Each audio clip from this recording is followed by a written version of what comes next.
also my storage is full, so I begin my presentations. Jadi untuk di poin keempat tadi yang sempat aku untuk menjelaskan mengenai adanya gap tension tersebut, aku izin untuk melanjutkan kepada bagian kedua, yaitu adalah DPR is oversight reflects check and balances but also risk politicizations. Mengapa demikian? Karena DPR itu memang melakukan adanya pengawasan di sini dan juga melakukan kontraktifnya juga terhadap kasus Kertajati. Namun seperti yang tadi aku sempat bilang juga bahwa kasus ini sebenarnya sudah lama di tahun 2023, tapi baru ditindaklanjuti di tahun 2025 sehingga menimbulkan dari kencaman dari masyarakat juga yang sempat bertanya-tanya juga apakah hal ini untuk menurunkan salah satu aktor politik yang ada dalam Jawa Barat ataupun adanya unsur-unsur politik lainnya seperti itu. And for third point is sustainability requires transparency, coordination, and also realistic planning.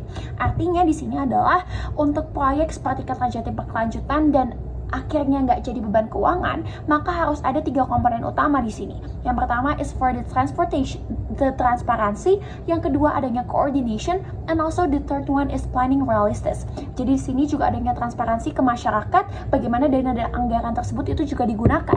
And the second one is also the coordinations, yang menurut aku juga di sini adalah penting banget. Koordinasi antara pusat ke daerah dan juga bagian-bagian eksekutif dan juga legislatif.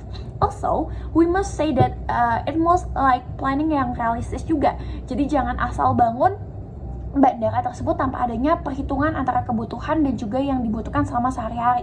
Seperti contohnya tadi, untuk mencapai ke dalam bandara Kertajati ini aja harus memakan waktu sekitar 1 jam 30 menit.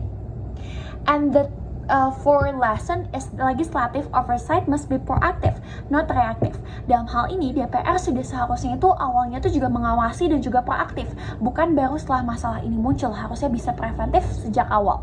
And the final question is always saying through people representations, or political strategy. Ini menjadi pertanyaan reflektif, mengapa demikian? Karena apakah DPR itu benar-benar bicara demi rakyat ataupun representasi, atau sebenarnya hanya menjalankan strategi politik untuk kepentingan mereka sendiri.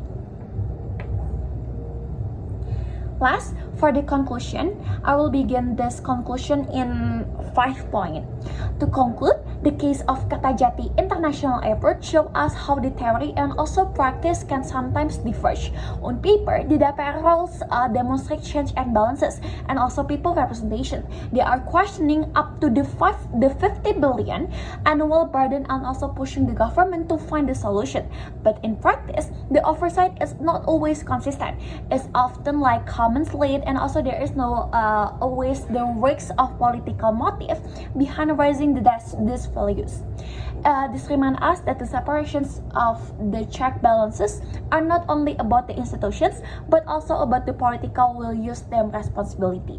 And also the key lesson of these issues is also that sustainability requires transparency, coordination between central and also regional governments, and realistic planning. Without this, even a massive project like Kertajati can become a heavy fiscal burden. And also for the last things, I want to leave you with a reflective question. With DPR raise this issue, are they truly represent the people interested, or they just like playing political strategy? So I think that's all from me and my presentation. I want to say thank you so much for my lecture, and also for you guys to learn about my presentation. And I want to say sorry too for my presentation if there's how like wrong actions or something like that. And last things, kesepian tanpa kekasih. Cukup sekian dan terima kasih.